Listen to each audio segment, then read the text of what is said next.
Bien, son las 7, Doc, son las 7, compañeros todos, vamos a comenzar.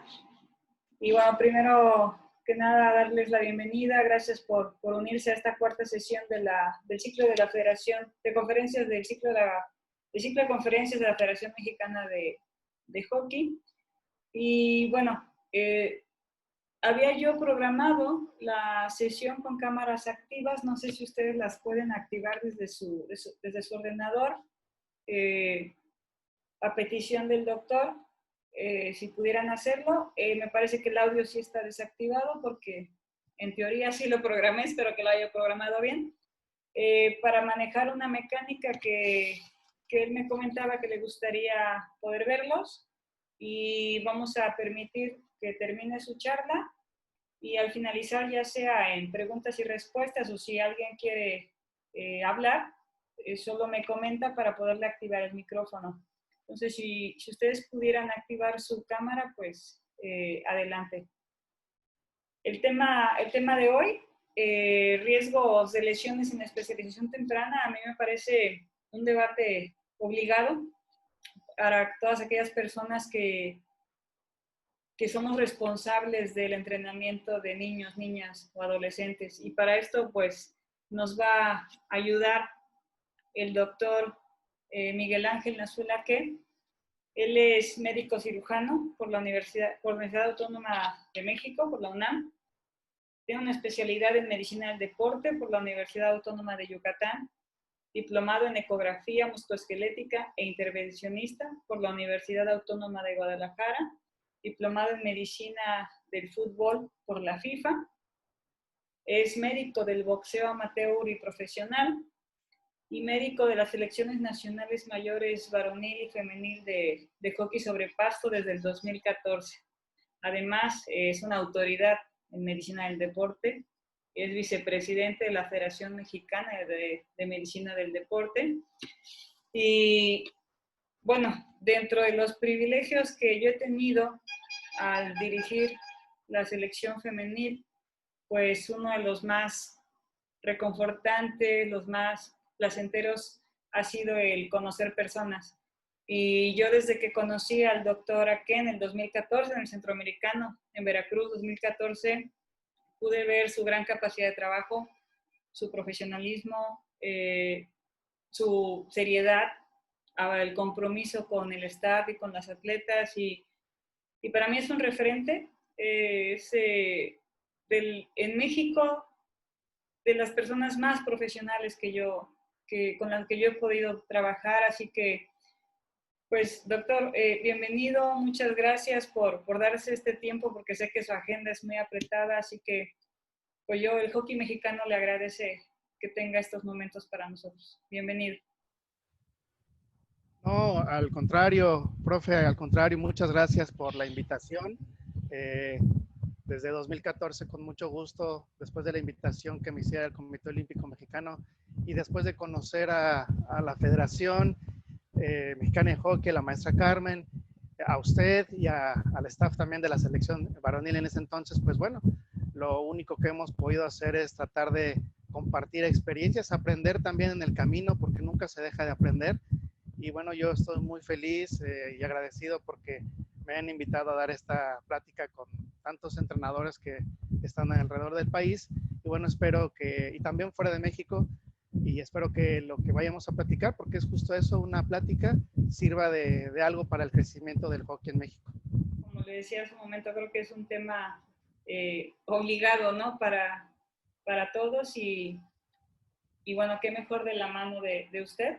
Así que, pues, adelante, Doc, el escenario es suyo. Lo dejo. Muy bien. Si me habilita, por favor, la pantalla. A ver. Sí, nada más espero que se me habilite la pantalla. Gracias. Muy bien, pues vamos a iniciar. De nuevo, muchas gracias a todos por estar aquí. Realmente la intención es hacer una charla amena. Los médicos tendemos a hacer pláticas a veces con muchos tecnicismos y con información médica que pudiera no ser tan interesante para quien no es médico o personal de la salud, pero creo que es importante hablar de estos temas y bueno, yo quise aprovechar esta oportunidad para dirigirme a tanta gente para poder tocar temas que realmente no siempre es posible al mismo tiempo con todos ustedes. Bueno, pues lo que vamos a ver el día de hoy es un tema que es el riesgo de lesiones en especialización deportiva temprana. Es un tema interesante. Lo que es importante que conozcamos el día de hoy es pues conocer los riesgos que conlleva la especialización deportiva temprana. También quiero aprovechar para platicar un poco de las lesiones más frecuentes en el hockey sobre pasto y las medidas de prevención. La especialización deportiva temprana es un factor de riesgo para presentar lesiones. Quizás sea una pregunta fácil de contestar, pero créanme que no lo es, puesto que existe alguna controversia entre gente que cree que es bueno iniciar la especialización deportiva de forma temprana. Ya vemos, lo digo de una vez, para adelantando el fin de la película, vemos quienes creemos que no es así.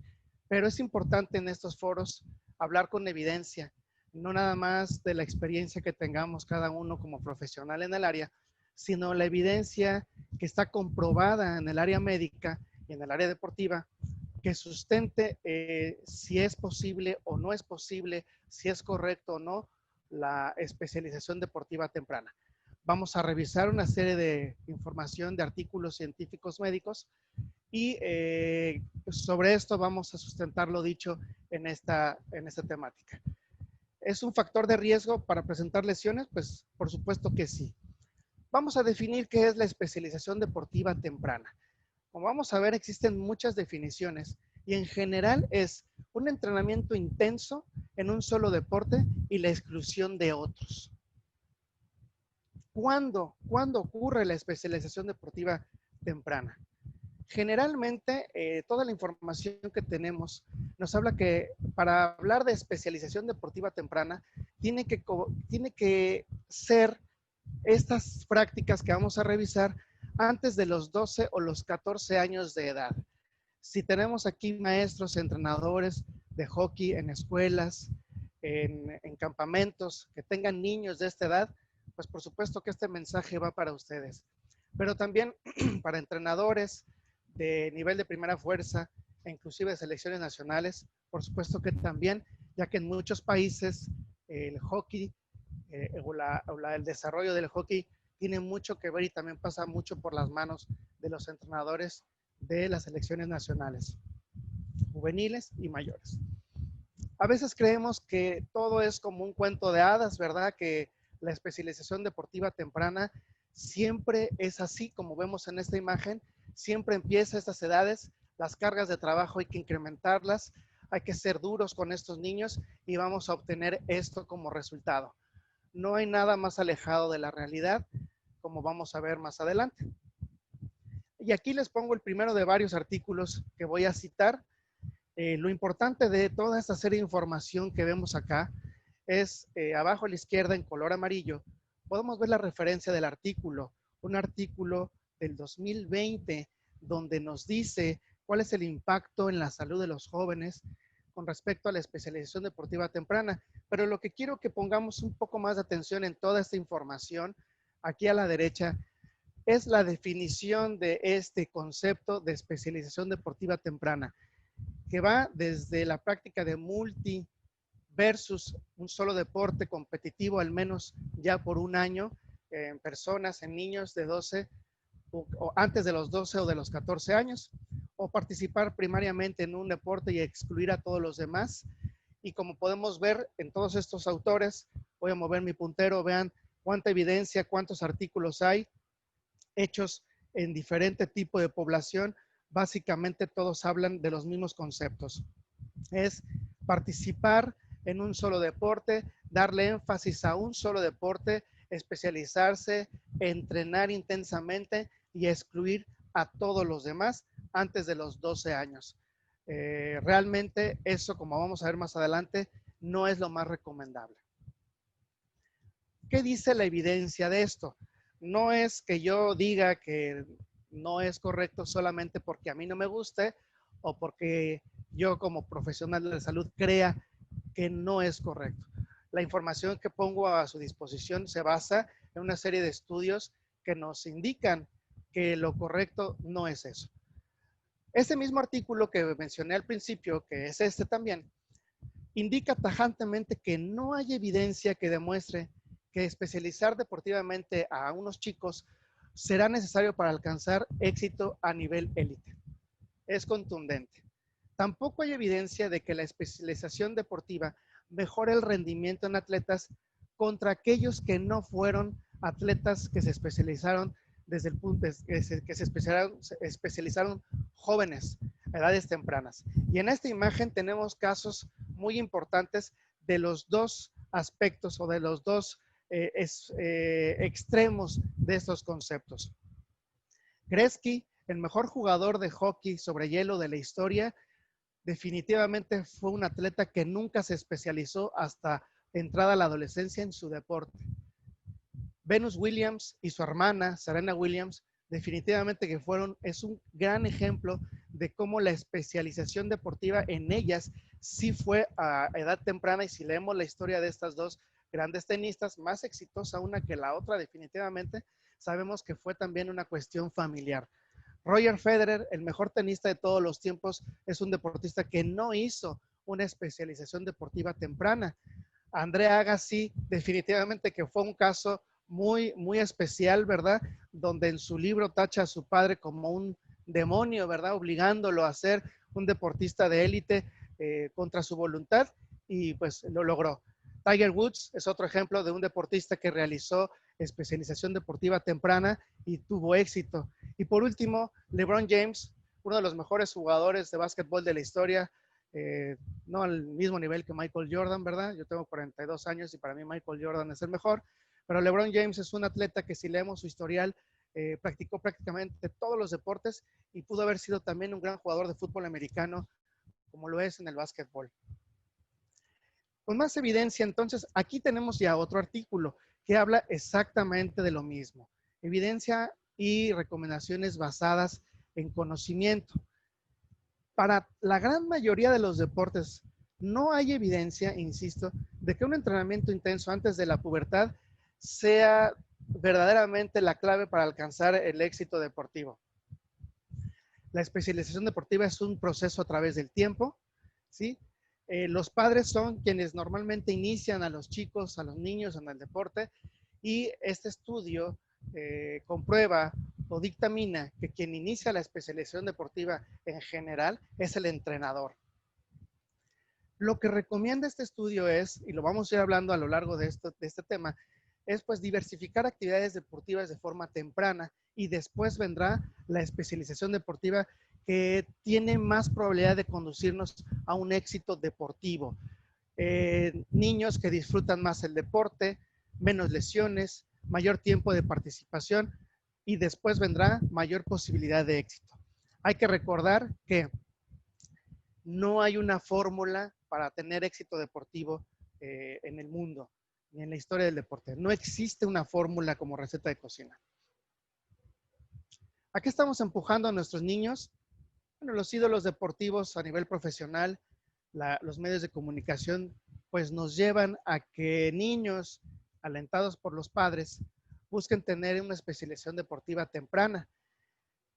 Existe demasiada información como esta que tenemos de un organismo público como en Singapur, que habla de qué tan incorrecto es la especialización deportiva temprana y qué correcto es una especialización deportiva tardía. Entonces, en esta imagen, como pueden ver, nos marca los riesgos de los deportes donde los chicos se especializan de forma temprana, y algunos de los deportes con más riesgo, como es la gimnasia y los clavados, donde pues vamos a tener lesiones principalmente y abandono. Y en el caso de los deportes donde normalmente no se ve una especialización deportiva temprana, quizás una garantía mayor de éxito, sin que esto sea, pues obviamente, algo seguro de que se va a realizar. Siguiendo con evidencia, cuando tenemos especialización deportiva temprana, tenemos a los niños, porque recuerden que antes de los 12 años pues son niños, expuestos a mayor tiempo de entrenamiento y por supuesto a mayor riesgo de lesiones. Sin hablar entonces de métodos de entrenamientos en niños que salen completamente de lo correcto y que nos llevan entonces a obtener de todo menos un disfrute y una actividad que desarrolle el deporte hacia el futuro como persona, integrador social, etcétera. Los deportes comunes de inicio temprano sabemos que son la gimnasia, natación, clavados. Existe un artículo muy interesante en la natación del por qué los chicos de esta disciplina abandonan muy jóvenes la natación, y lo sabemos cuando vemos Juegos Olímpicos, Juegos Panamericanos en gimnasia, natación. Los deportistas con mejores logros o los de mejor nivel son los más jóvenes.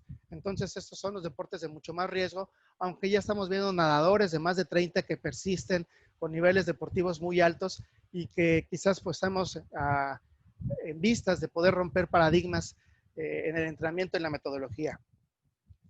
Además, todo esto nos conlleva a altos índices de lesión, estrés psicológico y abandono temprano del deporte. O sea, todo lo contrario de lo que buscamos los padres y los entrenadores con el deporte en los niños. Más evidencia. Este artículo nos habla que las consecuencias a la salud de la especialización deportiva temprana, lesiones por sobreuso, que nos pueden dejar más de un mes fuera de la actividad deportiva, fracturas por estrés, enfermedades como el síndrome de Sinding-Larsen en el borde inferior de la rótula, o enfermedades como esta enfermedad de Osgood-Schlatter. Créanme que estas tres patologías se ven muy frecuentemente en el consultorio de niños con lesiones o con molestias que llevan meses, semanas presentándose y que no tienen un diagnóstico concreto y que realmente no se maneja correctamente ni en el consultorio ni por parte de la actividad deportiva, tanto por los padres como por los entrenadores. Aquí tenemos otro artículo que nos sigue hablando de estos temas, que sigue aportando más evidencia. Este artículo redunda un poco, de hecho algunos de los autores se repiten porque es gente que se ha interesado mucho en el tema. No hay evidencia de que la especialización nos dé un éxito deportivo, sino lo contrario, exigen cualidades y habilidades técnicas elevadas algunos deportes. El hockey es uno de ellos, por eso es que es importante hablar de este tema en el hockey. Y los adultos, en este artículo determinaron que los adultos juegan un rol muy importante para fomentar al niño a llevar actividades deportivas de más organización, en vez de perseguir el objetivo de divertirse, de jugar, de desarrollarnos. Empezamos a pensar en la competitividad, en mejor organización, en alcanzar éxitos deportivos, cuando realmente deberíamos de promover más el juego libre. Y en esta imagen, esta que pusimos, bueno, aquí vemos dos niñitos jugando, ¿verdad? Que esta es la, digamos que la esencia del deporte, y este mensaje de una organización en Estados Unidos que busca, luchar contra la especialización deportiva temprano, que pues manda el mensaje de que seas un entrenador responsable, estudioso, y que trates por todos los medios de no ser el último entrenador de un niño. Aquí tenemos una clasificación importante de cómo poder alcanzar una nomenclatura, un grado de saber, para saber si estamos llevando a la especialización deportiva temprana a los niños. Tenemos tres variables. Aquí en el puntero les enseño una ronda de entrenamiento de en un año, o al menos mayor de 8 meses al año, escoger un simple deporte como principal, o simplemente quitar todos los deportes y concentrarse en uno solo. Para decir que hay poca especialización o nada de especialización, entonces tendríamos que tener o ninguno o solo uno de estas tres variables. Definitivamente, entonces tendríamos un índice de lesión o riesgos de lesión muy bajo, lesiones por sobreuso, un riesgo muy bajo, y lesiones o riesgo de lesiones agudas moderada, dice acá, lo cual traduce que no es otra cosa más que el mismo riesgo de lesiones agudas que tiene un niño jugando en el parque, jugando en el recreo, jugando en su casa. Cuando tenemos 2 de alguna de las variables que presenta esta tabla, pues ya podemos decir que tenemos una moderada especialización, y entonces ya tendremos un riesgo moderado para lesiones, un riesgo moderado para lesiones por sobreuso y un riesgo bajo para lesiones agudas. ¿Por qué? Porque son chicos que aprenden y empiezan a dominar ciertos gestos deportivos, que empiezan a tolerar caídas, que empiezan a tolerar golpes, y entonces ya no se quejan tanto de una patada, de un pelotazo, de un bastonazo, que al principio fueron lesiones agudas que reportaban y después ya no. Pero vean cómo el riesgo de lesiones por sobreuso empieza a incrementarse. Y los altamente especializados, que ya cumplen con los 3, pues tenemos todo muy alto, ¿verdad? Alto riesgo de lesiones y alto riesgo de lesiones por sobreuso. Este otro artículo nos dice que si insistimos en la especialización deportiva temprana, entonces estamos atentando contra la posibilidad de alcanzar las habilidades motoras plenas de los niños. Si yo tengo un niño de 7, 8 años y ya lo estoy especializando en un deporte, quizás estoy dejando de aplicar gestos técnicos, gestos físicos generales, ¿verdad? Que tiene que adquirir el niño y no los va a aprender, y cuando tengamos atletas ya grandes, pues es cuando vemos atletas de élite que no tienen flexibilidad, que no tienen coordinación, hasta en selección nacional, no nada más de hockey, en muchos deportes, que cognitivamente tienen problemas, que psicológicamente tienen problemas, pero nos conformamos porque tiene o posee una cualidad deportiva muy buena. Es un jugador muy veloz y me sirve para el hockey, pero no tiene coordinación, no tiene resistencia y no tiene flexibilidad. Entonces, creo que ahí es donde se está atentando un poco en el desarrollo integral de un deportista. En la siguiente diapositiva vamos a ver un postulado que tiene este artículo para un modelo de desarrollo deportivo quizás más armónico con los niños. No lo vamos a leer todo, ¿verdad? Pero de los 7 postulados, los primeros 5 habla de lo que ya hemos comentado. Multideporte, juego, interacción social, combinar deportes de conjunto con deportes individuales, y que lo vea tanto los padres como los entrenadores como algo integrador a la sociedad de los niños. Los últimos 6, el 6 nos dice que ya a los 13 años es posible y se recomienda empezar a perfilar un deporte especializado en el niño, si es que el niño lo quiere, y si no, puede seguir con multideporte. Y en el 7 nos dice que alrededor de los 16 años, posiblemente nuestro atleta ya esté bien maduro en todos los aspectos para ahora sí encaminarse a un deporte bien específicamente elegido o al que sea afín de acuerdo a sus capacidades físicas o mentales. En general, y esta sí es una teoría mía, ¿verdad? Que he leído y he visto con la experiencia de los últimos años, creo que si hay 2 deportes o 2 actividades que pueden integrar muy bien varias de las ramas o de las facetas físicas de las personas en edades tempranas, son los deportes que implementan elementos gimnásticos y elementos atléticos. Si pensamos en estos 2 deportes, podemos ver que puede abarcar prácticamente todo: fuerza, resistencia, flexibilidad, elasticidad, recuerden que no es lo mismo, coordinación y propiocepción. Ningún deporte que no sea gimnasia o atletismo se trabaja específicamente capacidades de flexibilidad, propiocepción, coordinación, etcétera. Entonces, los elementos gimnásticos y elementos atléticos como base en cualquiera de los deportes que se nos ocurran, sería muy importante tenerlos.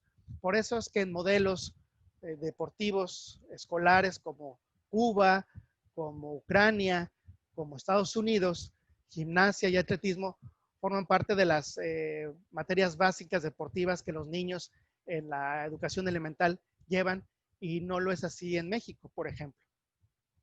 Por supuesto que no queremos llegar a estos extremos, ¿verdad?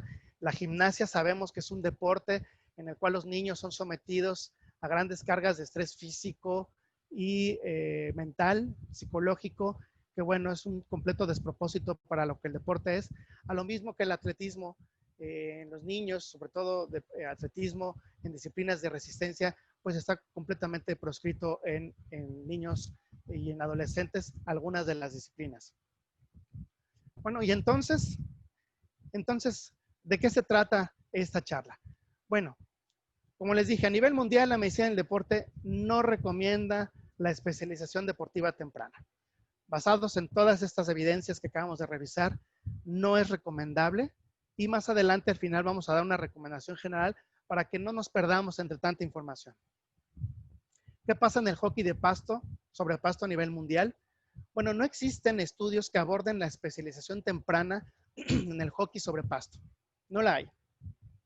Lo que sí existe y vamos a revisar es, hay evidencia, ¿verdad?, de cómo este deporte precioso que nos tiene aquí reunidos a nosotros, hacer un deporte muy específico, muy complejo, ¿verdad? Hay que recordar que este deporte, como algunos otros, introduce 3 variables muy difíciles de controlar y de aprender, que es nuestro propio cuerpo, el bastón y la pelota. Son 3 elementos, son 3 variables que hay que lograr conjuntar con mucha sabiduría para obtener un desarrollo deportivo interesante, pero que además este deporte sí genera algunos cambios específicos que vamos a revisar a continuación y después vamos a ver qué dice la ciencia acerca de las lesiones más frecuentemente ocurridas en el hockey. Vamos a ver, y al final me gustaría escuchar si estas lesiones que vamos a hablar más adelante son las que ustedes creían o en su experiencia han visto que son las que ocurren con más frecuencia en nuestro deporte. Tenemos este estudio primero, donde un poco ya de forma más científica, ¿verdad?, metidos en laboratorio de ergometría, vemos que se hizo un estudio para medir la fuerza en el hombro de atletas de élite y se pudo observar que hubo mayor fuerza en movimientos rotacionales y en la protracción y retracción de esta articulación, la articulación del hombro.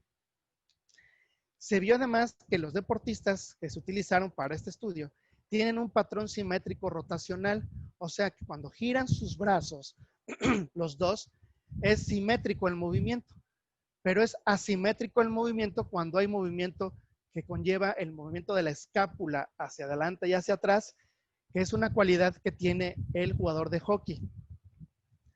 Este estudio se hizo con la selección nacional varonil de Bélgica, con todos los integrantes del equipo, del primer equipo, y bueno, creo que estaría de más decirles el nivel deportivo que tiene esa selección en los últimos 3 años, lo que ha alcanzado en cuanto a resultados deportivos.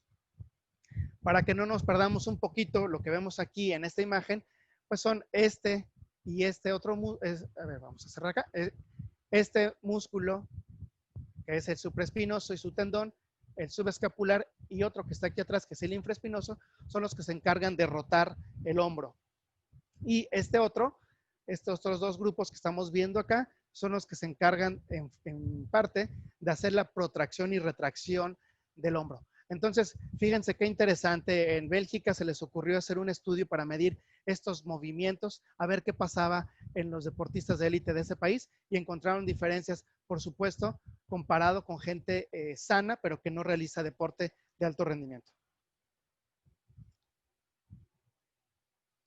Tenemos otro estudio que sigue con mucha ciencia, ¿verdad? Son los mismos autores y también hecho en Bélgica, ¿verdad? Aquí lo que hicieron es estudiar la distancia entre 2 estructuras óseas. Vamos a ver ahorita unas imágenes en jugadores de élite. De la misma forma, este estudio se hizo con la selección nacional varonil mayor de Bélgica y encontraron que al medir la articulación acromihumeral en jugadores de élite, comparados con no deportistas, fueron 25 atletas y 25 que no lo eran, utilizaron un ultrasonido, midieron la distancia y vieron que los jugadores de élite tenían una distancia mayor del espacio. Y para nosotros como médicos, para mí este estudio es importantísimo porque van a ver unas imágenes a continuación. Este espacio que tienen más grande estos deportistas, pues nos previene de muchas lesiones a nivel del manguito de los rotadores en el hockey, cosa que no se ve en otros deportes, que inclusive es una lesión muy frecuente y tiene una explicación biomecánica. A pesar de que se usan mucho los brazos, en el hockey principalmente, o bueno, no es un movimiento prioritario la elevación del brazo por arriba de la cabeza que hace que este espacio se reduzca. Al contrario, los brazos están muy por abajo, pero hay cosas que pueden parecer muy obvias, pero que si no están estudiadas, si no están documentadas, pues quedará en eso, en una idea, y aquí ya tenemos evidencia científica. Lo que vemos en esta imagen, pues es una articulación de un hombro vista por delante. Vemos el primer hueso, que es el omóplato o la escápula, en verde. Aquí vemos el segundo, que es el húmero. Entonces, la distancia que mide este estudio va desde este borde que tiene la flechita hasta este otro borde, que es el del húmero. Entonces, tenemos la distancia del espacio acromiohumeral. Esta es la distancia precisamente que está evaluando este estudio. Y bueno, tiene una relevancia importante porque ahí, como pueden ver en esta imagen, pues pasa precisamente este músculo y este tendón, que es el músculo del supraespinoso, que es el que se lesiona y se pinza en este tipo de lesiones. Bueno, en el hockey no tenemos ese problema, pero ya está estudiado y está comprobado. Fabuloso. Aquí tenemos un estudio hecho en Australia, donde vean qué interesante. Aquí lo que hicieron es que midieron con base en acelerómetro la movilidad y la flexión del tronco de los jugadores de hockey de élite durante partidos para poder ver qué pasa. Entonces midieron el ángulo de tronco durante los partidos. 16 jugadores durante 6 partidos a nivel nacional. Cuantificaron los ángulos de flexión y de extensión del tronco. Y este estudio demuestra, quizás los jugadores de hockey ya lo saben, porque lo sienten, ¿verdad? Pero los que nunca jugamos hockey, pues a lo mejor no lo imaginamos, pero ahora yo les traigo esta evidencia.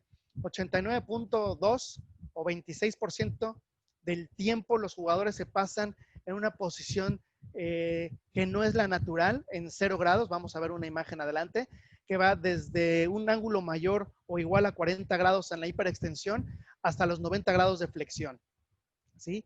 Y aquí tenemos 2 ejemplos de una jugadora en una posición completamente habitual en un partido de hockey. Y aquí tenemos a nuestro querido amigo Roberto haciendo una imagen también con una flexión de tronco importante durante el partido. Pero no nada más vimos esto, sino que nos da este estudio una cuantificación de las posiciones, cómo se comporta el jugador por posición, no incluye al portero, pero cómo se manifiesta durante los partidos la movilidad del tronco durante el tiempo. Los defensas pasan mayor tiempo una flexión del tronco de 10 a 20 grados, los mediocampistas pasan la mayor cantidad de tiempo de 20 a 30 grados y los delanteros de 30 a 40 grados. Aquí podemos ver esta imagen, no está muy difícil, vamos a empezar por la izquierda. Podemos ver, estas imágenes son extraídas de este estudio, donde, como vemos, el 0 sería la posición neutral, la posición erecta, parados, sin irnos hacia atrás o haciendo hiperextensión, y hacia adelante todo será flexión. Entonces, el estudio nos decía que la mayor parte del tiempo lo podemos ver aquí donde vemos las barras más altas, 30%, casi 30% del tiempo se mantienen en una flexión de 30 a 40 grados, principalmente los delanteros, que están en este color gris muy claro, después los mediocampistas y después los defensas. Entonces, y podemos ver un ejemplo de la posición que mantienen los jugadores. ¿Por qué es interesante ¿Por qué es importante? Porque podemos saber y podemos entender que nuestros jugadores están mucho tiempo haciendo una posición antinatural, ¿sí? Que puede ser factor de riesgo para lesiones lumbares. Y si nosotros especializamos a nuestros niños muy tempranamente, entrenando mucho, compitiendo mucho con estas posiciones, un niño que está creciendo, que está madurando, que se está desarrollando, podemos ser quizás nosotros los que causemos lesiones por estar implementando entrenamientos o cargas de trabajo muy tempranamente a los niños que pues aún todavía no la ameritan, ¿verdad? Vamos a ver, este estudio es muy, muy interesante. Un estudio que hace una comparación biomecánica de saber qué ocurre en todo el miembro pélvico, ¿verdad? Todo el miembro inferior, desde caderas a tobillo, comparando pues dos gestos técnicos importantes como el drag flick y el hit en el hockey. El antecedente que tienen para hacer este estudio nos dice, o se piensa antes del estudio, perdón, que los especialistas en drag flick tienen mayor posibilidad de lesiones lumbares y de cadera comparado con los que no son especialistas en este tiro. Quizás no sea necesario ser un científico para pensar eso. Si somos simplemente observadores, podríamos saberlo, pero la ciencia tiene que ir más allá y explicarnos y además documentar que lo que estamos pensando es cierto. Entonces hizo un estudio para comparar los gestos técnicos desde el punto de vista biomecánico en estos dos gestos técnico-deportivos. Se pusieron sensores en el tórax, en el miembro superior, en la espalda, a nivel lumbar, en la cadera, en la rodilla, en el tobillo, y se midieron y se analizaron con cámaras en posición y con tecnología en 3D para analizar los movimientos de los jugadores que iban a hacer estos dos gestos técnicos.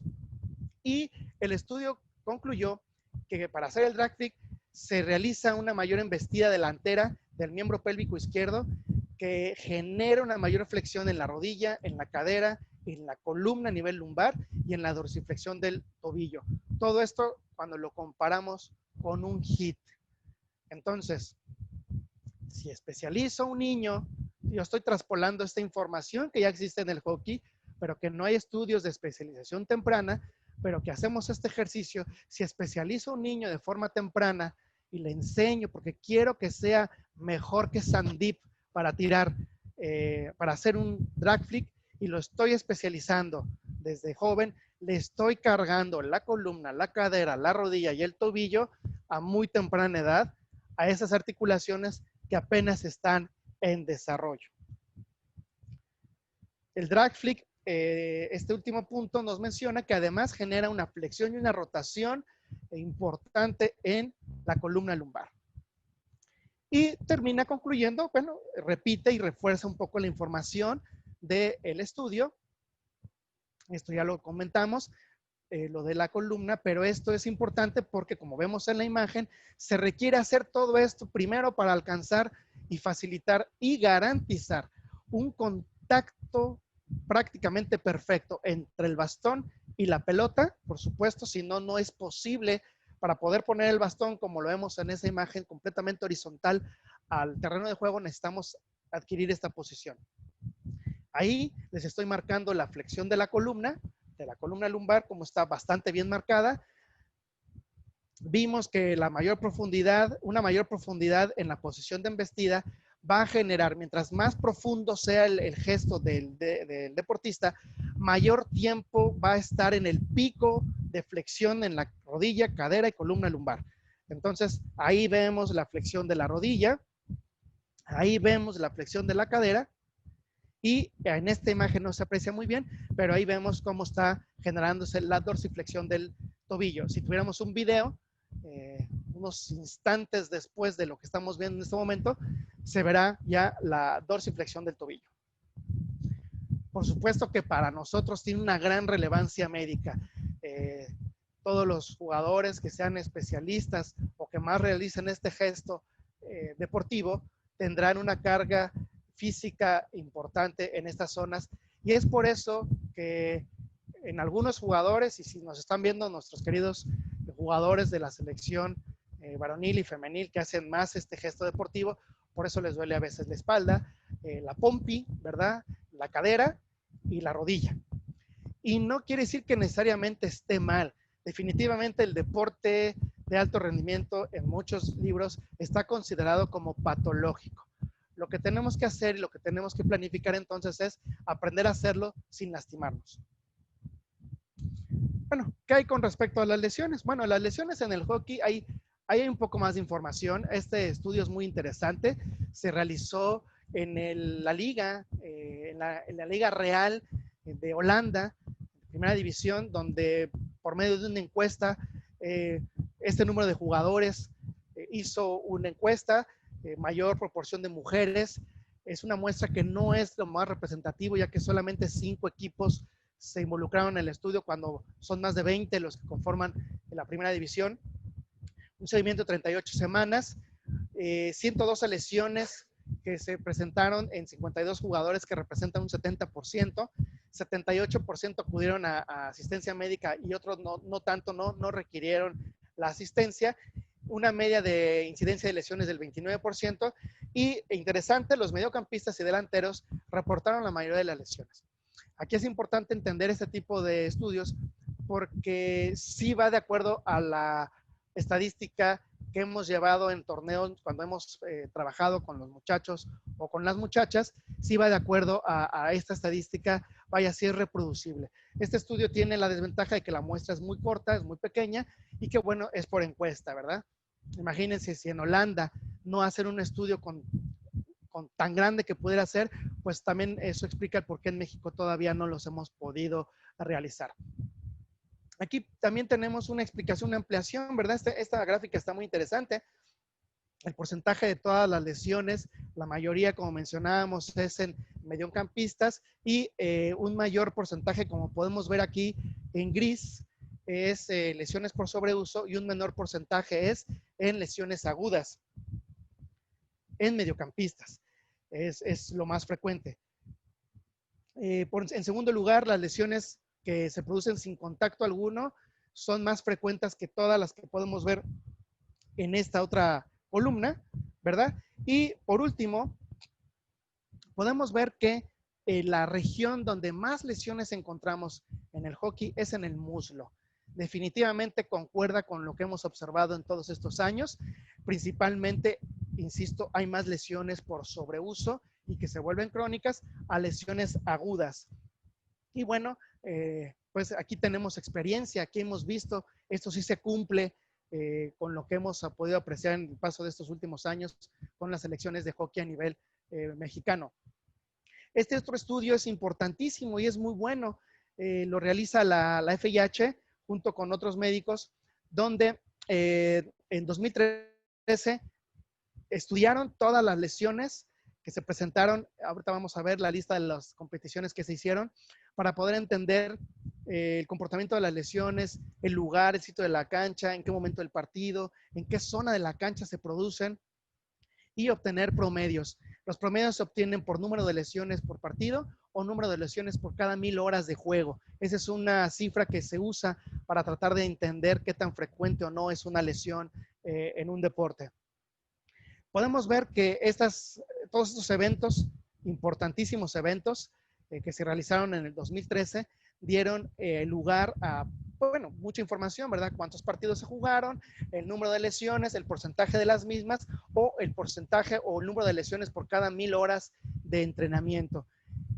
Este índice de 1000 horas de entrenamiento, si no sabemos cuántas horas a la semana, al mes o al año entrenamos y cuántas lesiones se nos produjeron, pues va a ser imposible tenerlo y entonces vamos a tener nada más el índice de las lesiones por partido, lo cual si bien nos va a dar una indicación de cómo están las lesiones, creo que es mejor tener el índice por cada 1000 horas porque incluye entrenamientos e incluye partidos. Y aquí, bueno, todos estos eventos en el 2013 que fueron donde se hicieron los estudios de las lesiones. Cuando uno está en los torneos de la FIH, al principio del evento y durante los partidos, nos dan una serie de formularios para que tanto el fisioterapeuta o el médico lo llene y lo entregue al final de la competencia para reportar las lesiones, si el jugador tuvo que salir, pudo seguir jugando, se retiró, etcétera. Y sobre esta herramienta está elaborado este documento. Las lesiones, en el caso de las mujeres, pues es un índice bajo, ¿no? 0.7 o menos de una lesión por partido en el caso de las mujeres, o de 22 a 44 lesiones por cada 1000 horas, un promedio de 29. Sí, como podemos ver aquí el rango de las lesiones por cada 1000 horas en el caso de las mujeres. En el caso de los hombres, nos habla de 1.2 lesiones por partido o de 20 a 90 lesiones cada 1000 horas, en promedio unas 48.3. Aquí lo interesante, además de que vemos en el recuadro, como lo vimos en el anterior, del promedio de las lesiones y del rango, es que fíjense cómo ejemplifica esta tabla, lo compara con la tasa de incidencia de lesiones del Campeonato Mundial de Fútbol en Sudáfrica en el año 2010. Y habla que en el fútbol soccer las lesiones o el índice de lesiones es de 2 lesiones por partido. Quiere decir que el hockey tiene menor índice de lesiones por partido. Podemos asegurar que es un deporte más seguro que el fútbol soccer, porque la estadística así lo dice, no lo digo yo. En el sitio de la cancha, pues bueno, el 50% es, en el caso de mujeres, ocurre en el círculo y el 51% en el caso de los hombres. Bueno, sabemos que ahí hay una lucha intensa por ganar o no perder un partido. Principalmente las lesiones se dan después del primer cuarto y las lesiones en la cara y en la cabeza son de las más frecuentes y son más frecuentes en el caso de las mujeres. Estadística que también, va de acuerdo a lo que nosotros hemos visto en la práctica durante estos años. Aunque hemos tenido lesiones en la cara, tanto en hombres como en mujeres, sí hemos tenido el doble de lesiones en cara en el deporte, o sea, en la rama femenil. Sin embargo, la cara y la cabeza y el muslo y la rodilla se afectan igualmente en los hombres. La pelota es la mayor causante de los problemas, seguida del bastón y después de colisiones, tropiezos y caídas en el caso de los partidos. Esta imagen que tenemos aquí a la derecha la pongo porque algo muy particular, en esta jugada particularmente nosotros tuvimos 2 jugadoras involucradas en una conmoción cerebral durante un partido, la cual la verdad es que nunca me había tocado verlo y bueno, pues siempre es importante seguir en este camino porque nunca se deja de aprender y bueno, lo importante de aprender es compartir el conocimiento, en este caso hoy con ustedes que están acompañándonos en esta charla. Me voy a dar prisa, ya nos tardamos un poquito. Bueno, aquí tenemos otro estudio. Este es un estudio muy interesante que se hace en Estados Unidos a nivel de high school con una encuesta a través de los años donde se reporta a través de una encuesta vía online o una encuesta presencial para conocer el número de lesiones que presentan las chicas, principalmente de lesiones en el hockey sobre pasto en Estados Unidos. Cambia nada más, bueno, aquí como hay deporte colegial y deporte en high school, solamente reafirma lo que hemos visto anteriormente y con la diferencia de que aquí el deporte universitario es mayor riesgo que en el high school y sí muestra una incidencia de lesiones bastante diferente a lo que vimos en los estudios previos. Revisando este artículo y revisando otros más, probablemente aquí lo que hace un poco de ruido es la clasificación y los conceptos de los diagnósticos de las lesiones en este estudio. Pero bueno, era importante verlo. El dolor de cabeza mío, ¿verdad? De todo el tiempo, las lesiones dentales y faciales en nuestro deporte, ¿verdad? Este estudio buscó conocer la prevalencia y las características de las lesiones de los dientes y de la cara en los jugadores. Además, quería investigar la prevalencia en el uso de las guardas o protectores y cuál es la actitud del jugador ante el uso de la guarda. Se hizo una revisión de la literatura. Este estudio lo único que hizo es una revisión sistemática y un metaanálisis de todo lo que existe publicado. Y lo que encontramos es que las lesiones de la cara y de los dientes varían desde el 12.7% en jugadores que son menos experimentados hasta 45% entre jugadores de élite. Además, el uso del protector ahora, en los años, a partir del año 2000, es del 84.5% en frecuencia de uso, a diferencia del 31.4% hace 20 años. Ojo, esta es literatura internacional. Este estudio se ha hecho en diferentes países. No sabemos, ¿verdad?, cuáles sean las cifras aquí en México, porque en mi experiencia, el jugador mexicano de hockey es renuente a usar el protector bucal. Y aunque las lesiones en cara y dientes no son las más frecuentes, como ya vimos en la estadística, son lo suficientemente de moderada gravedad como para protegernos los dientes. La queja más común para no usarlo, pues que es innecesario, es incómodo. Este estudio se hizo recolectando información en Brasil, Holanda, Alemania, Nigeria, Estados Unidos, Canadá e Inglaterra, ¿verdad? México, pues no tenemos esta información. y pues ojalá algún día podamos empezar a generar información de este tipo. Ya para finalizar, pues, ¿cómo podemos prevenir todo esto? No es el objetivo de esta charla hablar de métodos preventivos en fisioterapia, medicina del deporte, sino creo que el elemento fundamental aquí hoy será la educación, la formación, la capacitación y el conocimiento nos puede ayudar y debe profesionalizar al personal que se relaciona con el deporte. No quiere decir que profesionalicemos a nuestros jugadores y que cobren por jugar en una liga profesional de hockey, que dicho sea de paso sería fenomenal, pero sí que la gente que está alrededor del hockey, todos los que no jugamos, seamos profesionales en nuestros ámbitos para poder generar seguridad e información, ciencia y documentación de información relevante en el hockey mexicano y mundial, ¿por qué no? Resumen de todo lo que hemos charlado ya en estos 50 minutos. La especialización deportiva temprana no es recomendable. Se recomienda la participación multideportiva hasta los 12 años. Es importante conocer investigaciones acerca de los cambios específicos que el hockey genera en el cuerpo humano. Es importante conocer la incidencia de lesiones, ya la conocen ahora. Y bueno, las medidas de prevención que acabo de comentar, ¿verdad? Antes de terminar, el binomio más importante en el deporte siempre ha sido, es y será los entrenadores y los atletas. No hay nada más importante en el deporte. No existe otra cosa más importante en el deporte, independientemente de cuál se trate. Deportes de conjunto, deportes individuales, desde nivel infantil hasta nivel profesional, pasando por el olímpico.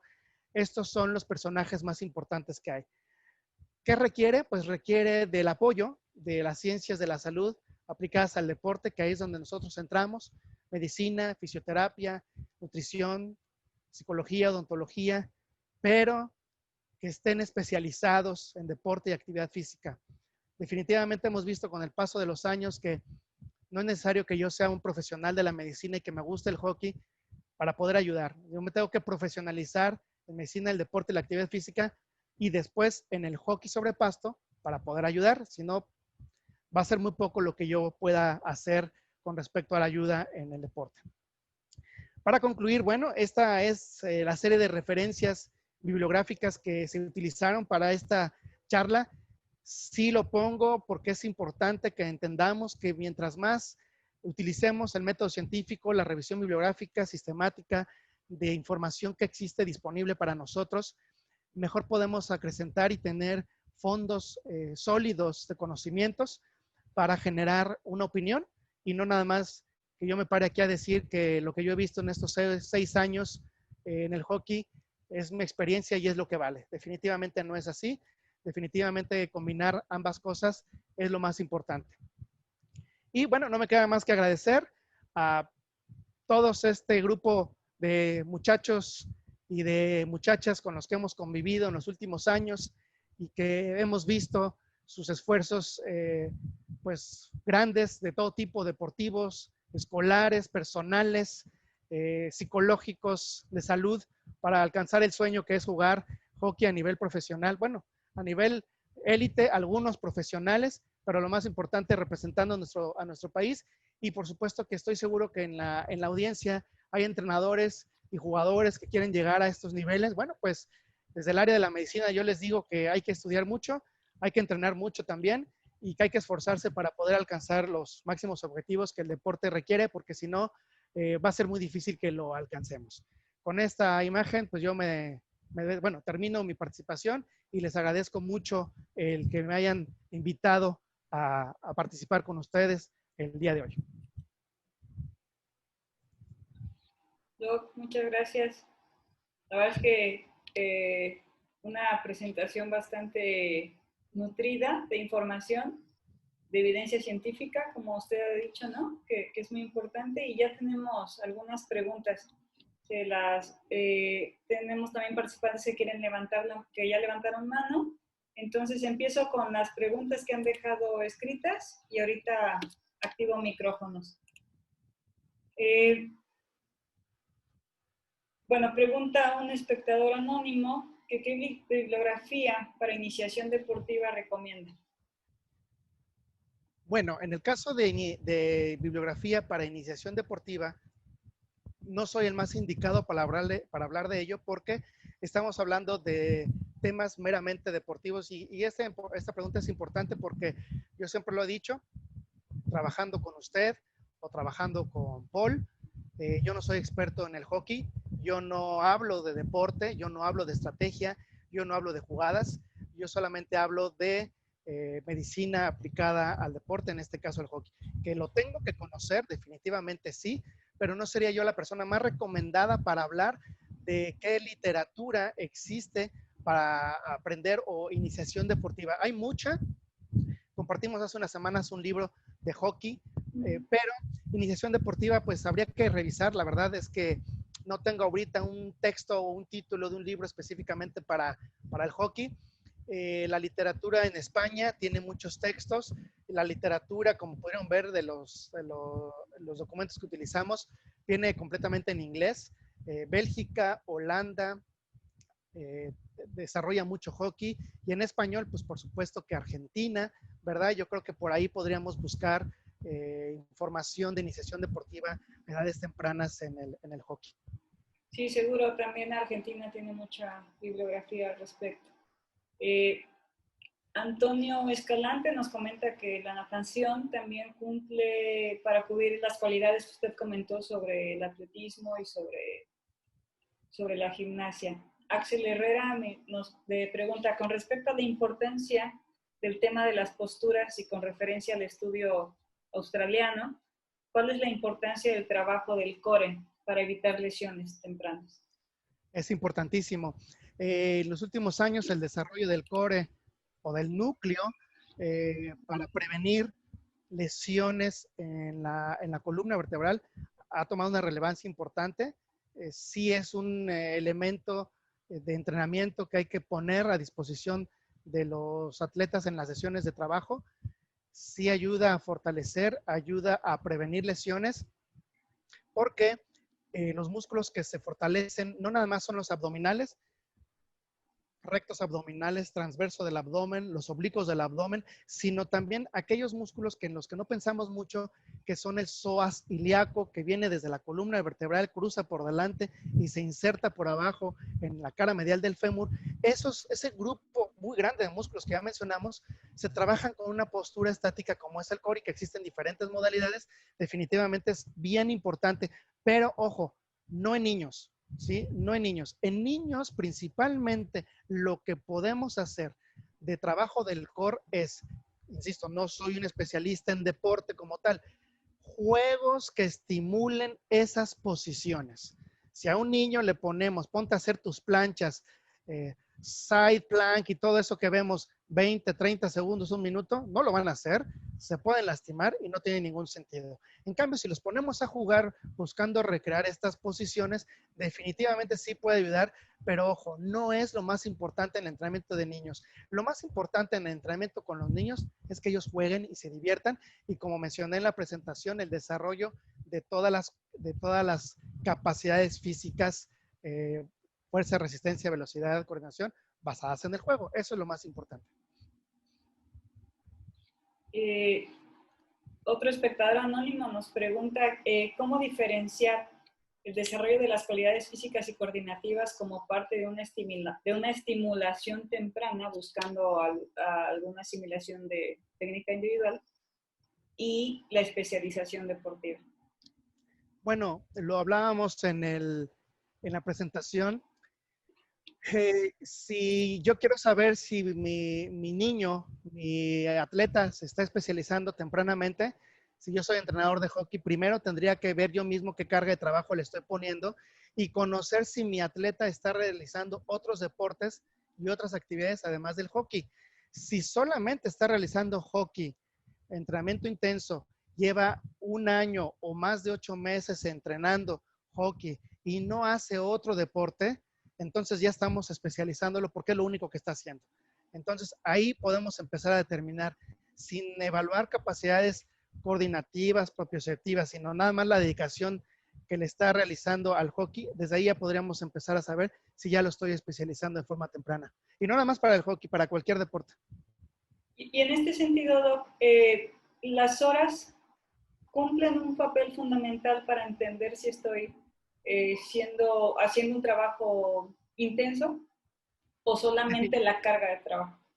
Son las dos. Como vimos en la presentación también, el tiempo y la intensidad son dos variables que determinan, son dos variables de exposición que determinan si estamos incrementando el tiempo que los niños están haciendo el deporte y si lo estamos especializando. No existe como tal para el deporte una medición de cuántas horas y cuánta intensidad. Yo me iría a una clasificación mucho más general que es de la OMS. En el caso de los niños, la recomendación de actividad física para niños, depende de la edad, va desde 60 minutos diarios de actividad física intensa, vigorosa, o sea, juego. Eso es lo normal o lo mínimo que tiene que hacer un niño, y va hasta los 150 minutos en los adultos en una semana. Entonces, si yo, para empezar, si yo tengo a mi atleta entrenando 3 o más veces a la semana por más de una hora en un deporte, e insisto, ya no está haciendo otro deporte, o hace otros, pero hace mucho menos, ya lo estoy especializando. De acuerdo. José David Morales pregunta, ¿qué recomendación puede dar para que los jugadores usen sus protectores bucales en entrenamiento y en competencia? Pues definitivamente creo que aquí es educación. Sabemos que hay muchos de los jugadores de élite en nuestro país que han sufrido traumas faciales y dentales desde hace muchos años. Algunos de ellos han perdido las piezas dentales.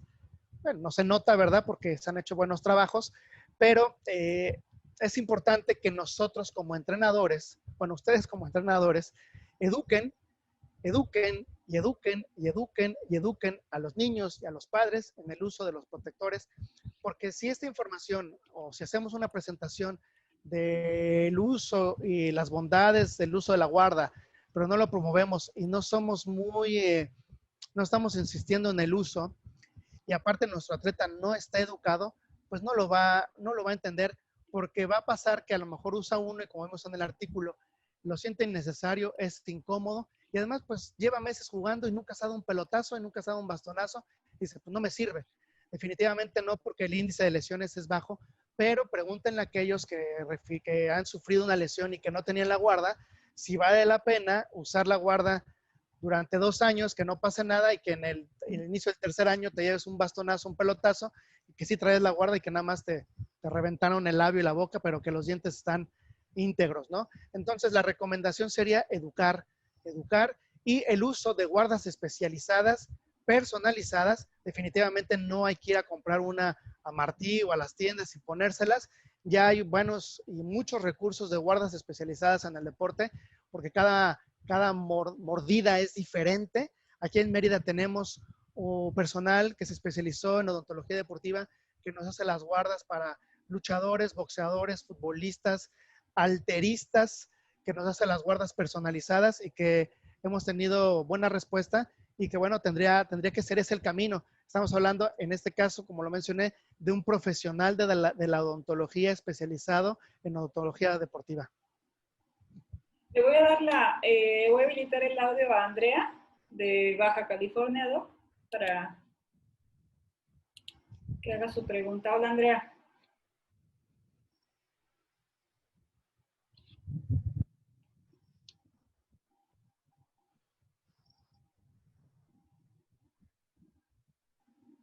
Andrea, ¿tienes habilitado tu audio cuando quieres hacer la pregunta?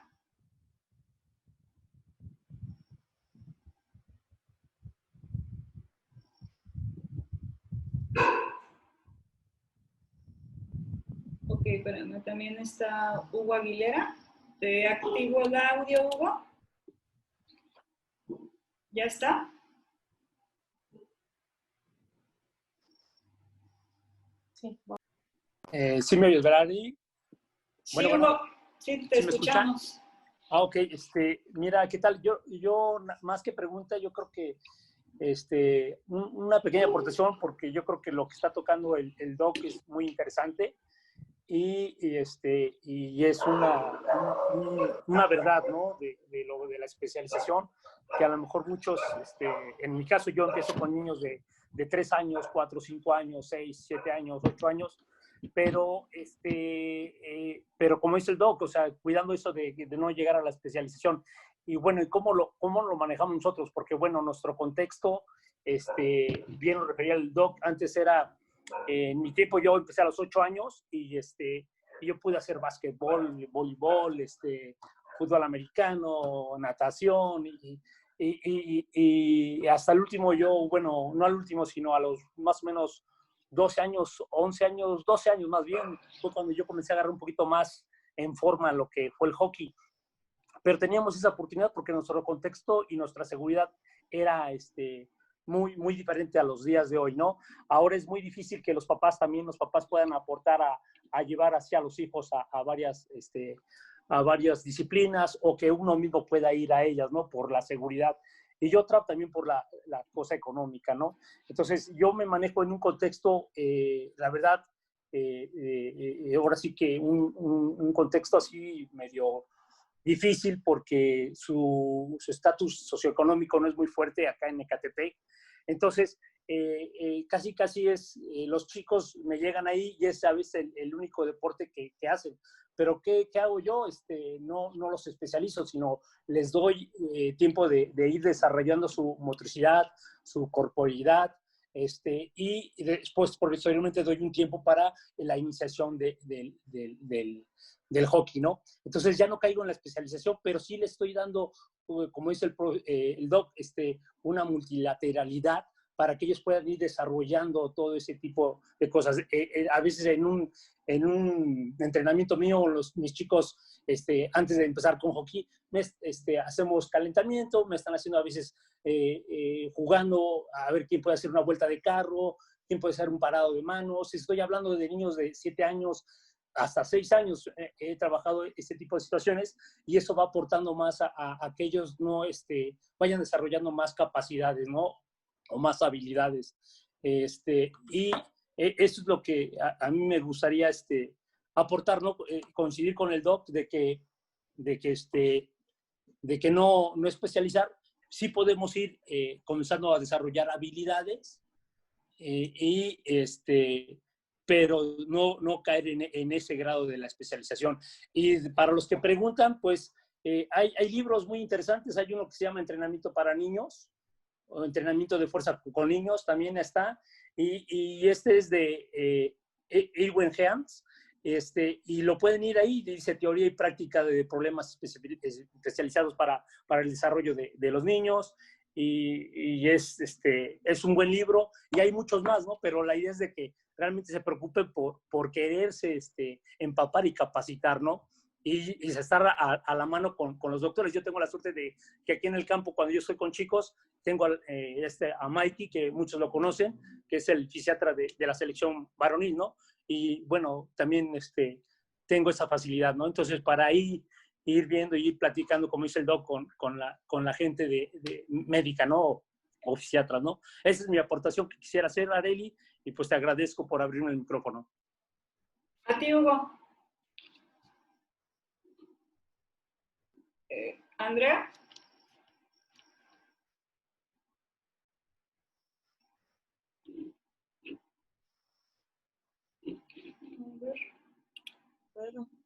¿Sí? Hola, buenas tardes. Disculpa porque no pude activar mi micrófono hace rato. No te apures. Te está escuchando el doc ya. Ok. Buenas tardes, doctor. Gracias por esta interesante plática que yo creo que la mayoría conocemos, más bien como lo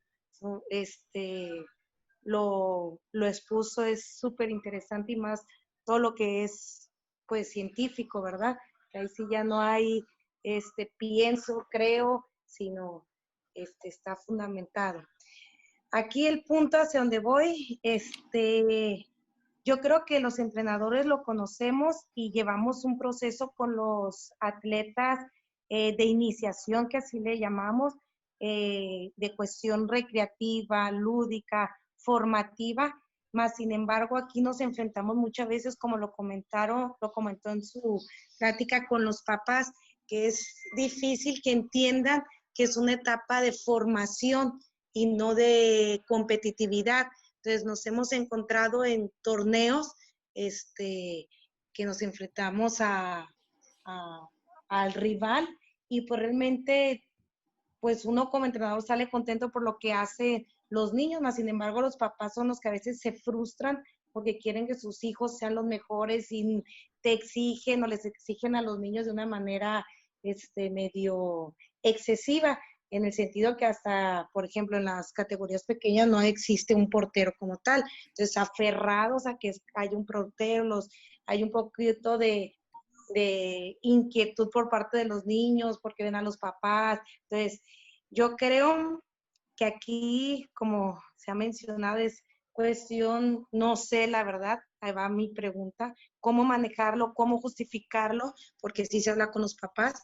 Entonces, estoy un poquito más con los papás para hacer entender el objetivo del por qué están ahí sus hijos. O sea, además cuando están en esta etapa de formación y no de competencia, que va a haber un momento en que van a saltar y ahí es donde ahí sí se les puede exigir. Entonces, primero que nada agradecerle y pues así ese va mi punto. O sea, a veces no tanto uno como entrenador, sino los papás que exigen y si no ven que el hijo avance o como quisieran ellos, hasta tienden a sacarlos para buscar otro deporte donde ellos destaquen o les exijan más a los mismos entrenadores. Entonces ahí está el conflicto, yo creo, en la cultura que tienen los papás hacia que sus hijos sean unos grandes deportistas. Y gracias. Bueno, sí, es una realidad. Todo empieza, yo quiero insistir, todo empieza por el tema de educación. Cuando hay educación y conocimiento y sabemos el deporte para qué es, entonces sin duda es fácil de entender que en edades tempranas pues el objetivo no es la competencia. Pero bueno, sabemos que hay muchos papás que no lo ven así, que inclusive lo pueden ver como una forma de vivir y lo voy a decir como es, ¿verdad? A veces de explotar a los hijos que puedan llegar a tener talento. No es fácil y bueno, en las condiciones, como le decía el profe Hugo, un saludo, sí es complicado las condiciones que vivimos actualmente. Una experiencia que yo tuve, también he trabajado con natación mucho tiempo y teníamos este problema, porque además en la natación, ahí sí que la especialización es temprana, entonces constantemente hacíamos pláticas de este tipo, hablando de temas de fisiología dirigidos a los papás, solo papás, no era para los niños, para lograr hacerles entender, o ese era el objetivo, de cuál era el propósito de que los niños estuvieran en la natación. Hay niños en este deporte particular, la natación, que logran tener marcas muy buenas a los 7, 8, 9, 10 años, pero cuando ya llega la edad donde empiezan a crecer, que en algunos casos en la natación ya a los 11 o 12 ya tienen estaturas muy grandes, y si alguno de estos niños que fueron muy buenos en las categorías iniciales no logra crecer, entonces los tiempos ya no van mejorando y empieza una frustración importante por parte de los padres y creen que el responsable es el entrenador o el proceso de entrenamiento. Entonces, creo que lo más recomendable es tratar de convencerlos, tratar de educarlos y tratar de ejemplificar y obviamente si hay conocimiento de todo esto que estamos hablando, es un poco más fácil lograr convencerlos. Como vimos en la presentación, definitivamente va a haber papás que nunca lo van a entender y eso lo vemos porque, por ejemplo, en Estados Unidos, que en teoría es un país más desarrollado que nosotros, la sobreespecialización temprana en el deporte de los niños es grave porque ahí se busca, ahí hay todos los caminos para lograr acceder al deporte profesional de buena paga, entonces muchos papás ven ahí una ruta de escape de los hijos y por eso es que existen organizaciones en contra de la especialización deportiva temprana. Yo creo que esto nunca va a acabar, pero creo que si hacemos este tipo de cosas y los entrenadores se enteran y conocen y lo aplican, el riesgo de que caigan en esa mala práctica será menor. porque entonces, como vimos, son los papás los que llevan a los chicos al entrenamiento y los entrenadores los especializan. Por ejemplo, en el caso de la maestra Andrea, no sea ella, porque decide hacer el trabajo como cree que es para desarrollar el deporte. Entonces pasa lo que dice, el papá se desespera, se lo lleva a otro lado donde encuentra un entrenador que hace lo que el papá quiere, entonces podemos llegar a explotar a ese atleta y se acabó la carrera, lo que decía la presentación. No seas el último entrenador en la vida de un niño. Es difícil, definitivamente es muy difícil, pero va a ser más difícil controlarlo si no conocemos el concepto, si no conocemos los fundamentos, que si los conocemos y los tenemos en mente, creo que va a ser más complicado y lo vamos enseñando a nuestros hijos, a nuestros atletas, a nuestros auxiliares técnicos, ¿verdad? Si yo soy el entrenador de la selección mayor del estado de Baja California y tengo entrenador de otras categorías menores y les voy a enseñar estos conceptos, los va a ir traspasando generación tras generación a todas las categorías, los papás se van a acostumbrar a eso y creo que en el mediano o largo plazo va a ser una costumbre.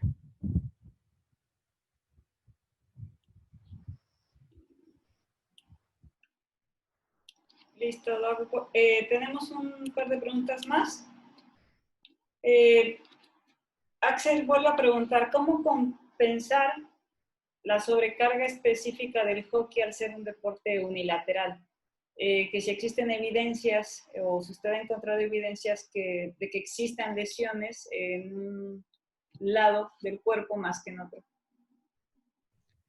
Bueno, definitivamente, como vimos en este estudio que habla de la biomecánica del drag flick y del hit, vimos en las imágenes cómo claramente la pierna o el miembro pélvico izquierdo, desde la cadera hasta el tobillo, sufre una carga importante.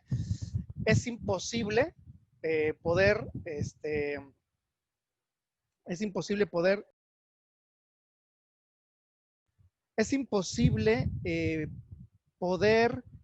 prevenir las lesiones unilaterales en el hockey, ya que por naturaleza es un deporte unilateral.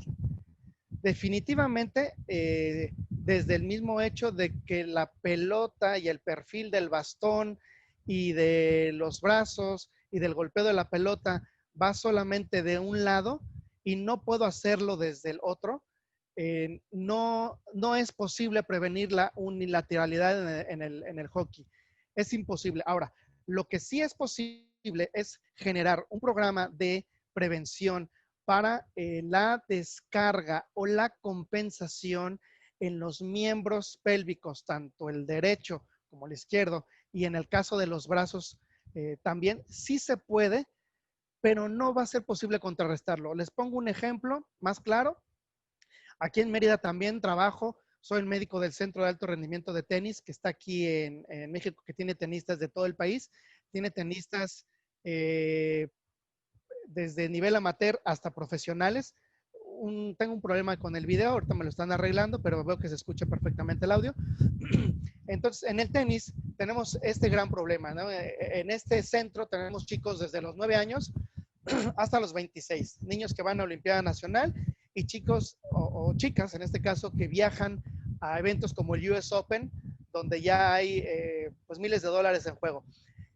Es un deporte unilateral por naturaleza, donde vemos una serie de lesiones que solo se ven en el lado dominante, ya sea si el tenista es derecho o es zurdo, desde los trapecios, los hombros, la espalda, los omóplatos, el codo, la muñeca. Bueno, no es posible contrarrestar esa unilateralidad, no es posible, aunque yo lo ponga a entrenar con su lado no dominante, no lo voy a prevenir.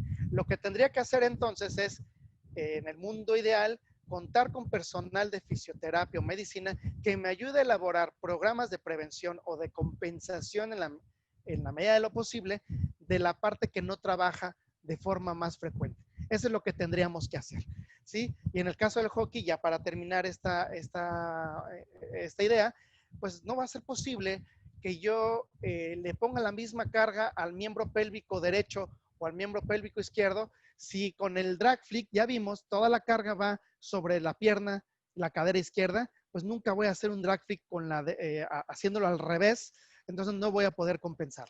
Es imposible. Insisto, lo que sí puedo hacer posible es generar un pequeño programa de fisioterapia o rehabilitación para trabajar de forma pues muy superficial una pequeña compensación o descompensación del lado que no trabaja y trabajar también mucho los masajes y la descarga en los miembros y en los lados que se están afectando más. No sé si quedó claro lo que comentamos, de hecho es complejo porque el hockey, insisto, por naturaleza es un deporte unilateral, aunque a mí personalmente no me gusta mucho eso. Cuando yo conocí el hockey, yo veía, y en mi ignorancia, en los primeros años, yo veía un jugador perfilado para darle como cayera y decía, bueno, ¿por qué no le tiró a gol? Y ya me explicaban, porque no se puede, porque el reglamento dice que el golpeo es de esta forma, con esta parte del bastón, y dije, úchale, pues qué complicado está. Y entonces me empecé a dar cuenta que hasta los jugadores zurdos tienen que jugar como derechos. Entonces es algo que tiene muy particular el hockey, que no lo tiene ningún otro deporte, y que mientras no cambiaran el reglamento, pues esto va a seguir así. De acuerdo. Llegan más preguntas, Doc. No importa, ¿podemos seguir? No, adelante. Ok, bueno, un comentario. Nicolás Silva dice que muchas gracias. Una presentación muy ilustrativa y, bueno, coincide con usted en la importancia de la profesionalización. Espectador anónimo, si una persona juvenil que no realizó deporte puede desarrollar habilidades psicomotoras. Bueno, una persona en la edad adulta que empieza a hacer actividad física o actividad deportiva podrá mejorar las capacidades físicas que tenga hasta ese momento. Existe una teoría que se llama la teoría del tren perdido o del vagón perdido. Así existe, así la podemos revisar, donde nos dice que mientras somos niños, nuestras capacidades físicas y cognitivas tienen un potencial de trabajo y de desarrollo muy amplio, pero ese potencial tiene una ventana de tiempo en el desarrollo. Si esa ventana de tiempo yo no la aprovecho y no la trabajo, se va el tren y ya no la puedo trabajar. Esto quiere decir que si yo cuando estaba niño y tenía un potencial de ser sumamente flexible y no lo trabajo, cuando yo tenga 42 años y quiero trabajar mi flexibilidad, nunca lograré hacer la flexibilidad que iba a tener si lo hubiera trabajado desde los 8.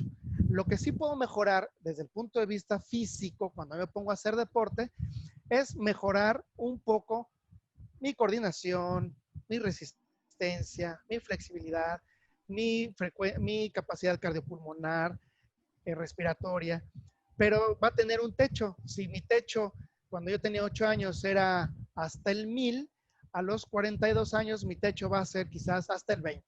Entonces, lo que no trabajé de niño no lo voy a poder mejorar en la etapa adulta, está comprobado. De acuerdo, y Doc, yo le dejo tres cuestiones. Saltos en niños, superficies y calzado. ¿Qué me puede comentar eso? El salto en niños no está prohibido. El salto, si lo hacemos desde el punto de vista como un ejercicio pliométrico en cajón o en grada con más de 40 centímetros y con series y repeticiones, yo creo que ahí sí estamos atentando contra el desarrollo del niño. Sin embargo, si yo hago circuitos de juego, saltando un cono, saltando una marca, saltando una distancia marcada en el piso, eso es juego. El niño lo hace de forma natural. Hemos visto niños que intentan saltar un cajón y no lo pueden hacer porque no tienen la fuerza, no tienen propiocepción y no tienen el mismo equilibrio que un muchachito de 15 años. ¿Qué sucede? Que si existe un niño con cualidades físicas extraordinarias, o vemos en el YouTube que Messi era un fenómeno a los 9 años, todos queremos que nuestros hijos sean Messi y queremos ponernos a trabajar para lograr hacer eso.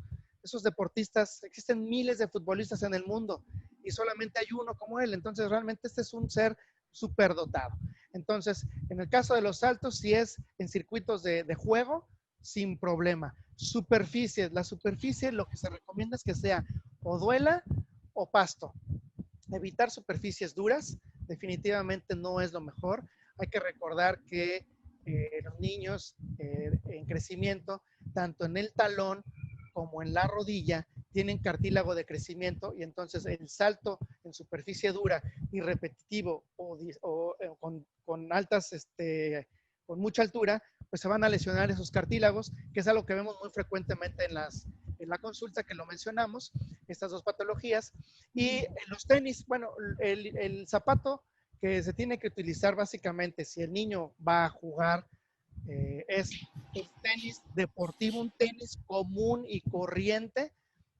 Si queremos utilizar, por ejemplo, para el caso del hockey, si yo le compro a mi hijo un zapato de la última tecnología que existe para canchas específicas de hockey, estas que conocemos a nivel profesional, pero mi hijo va a entrenar en una cancha de cemento, no me va a servir. Se me puede lastimar porque esos zapatos están diseñados para un agarre específico en una superficie como la que vemos aquí en el fondo. Entonces, si la superficie es de cemento, que es lo que sé que existe en muchas partes de México para la iniciación del hockey, tienen que ser tenis normales, comunes. Recordemos que el niño sano, al no tener sobrepeso, no hay tanto impacto en sus rodillas si está jugando.